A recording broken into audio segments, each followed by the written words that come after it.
Okay, we ready for some shooting stars or fireworks, whatever you want to call them. What we need is, again, the white fondant for gold stars, gray fondant for silver stars. And this needs to be pretty thick. I mean, this is at least, let me actually get the ruler. It's more than 1/4 of an inch. Actually, it's just slightly over 1/4 of an inch. Thick. And the reason for that is we need to place floral wire in it. So this is just, like I said, floral wire you can get at a lot of hobby stores, craft stores, supermarket type stores. They all carry it. This is 18 gauge, okay? If it's 18 gauge, then it's much stiffer than, say, like a 20 gauge. 20 gauge is going to be thinner, okay? So you want something that's going to actually hold the stars and not just kind of flop over on you. Some of them, what I did is I just took it and put 2 stars on the top and left it the full length because I wasn't sure how high I wanted these to come up.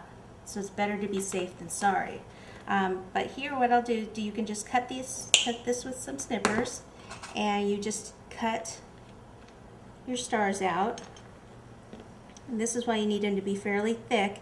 What you can do is just take a little bit of water on the end of the brush, or I'm sorry, on the end of the wire, and if you hold between your finger and your thumb, you can actually feel where the wire goes in, so it doesn't kind of poke out the top or through the back.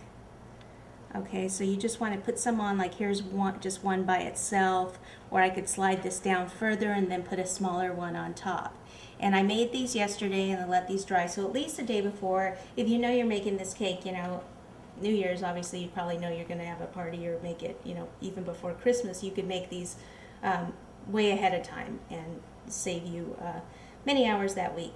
So just make them like that, let them dry. The next day flip them over so the back dries, and then I've already have a whole bunch here. Some I actually did also, I wasn't sure, I wanted to place a few maybe down here or something, so I just cut some out separate and without any wire on them. Okay. The other thing I did is I made these, since we seem to have, you know, like bubbles and stars and things like that, well, I thought maybe in between the stars you might want some of these little bubbly type things. So all that is, it's just balls of fondant. So you just take a ball, a little water on the end of the thing there, and pop it down. And what you have to do here is you have to pinch it here and a little bit here at the base so it doesn't slide all the way down.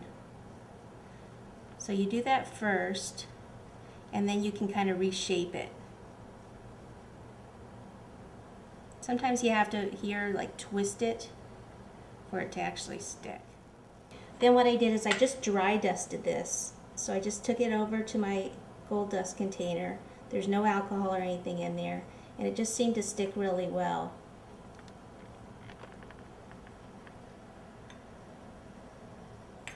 If it doesn't stick, then just go ahead and paint it with the alcohol. Just sometimes it saves time doing it this way. So now what we want to do is pop some of these behind our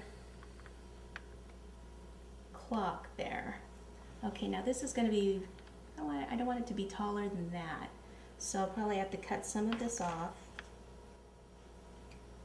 Be careful, it's probably going to fly all over. Okay, and then take the paint. Okay, so what we want to do is just insert this into the cake. Now if you're traveling, you want to do this when you get to your site.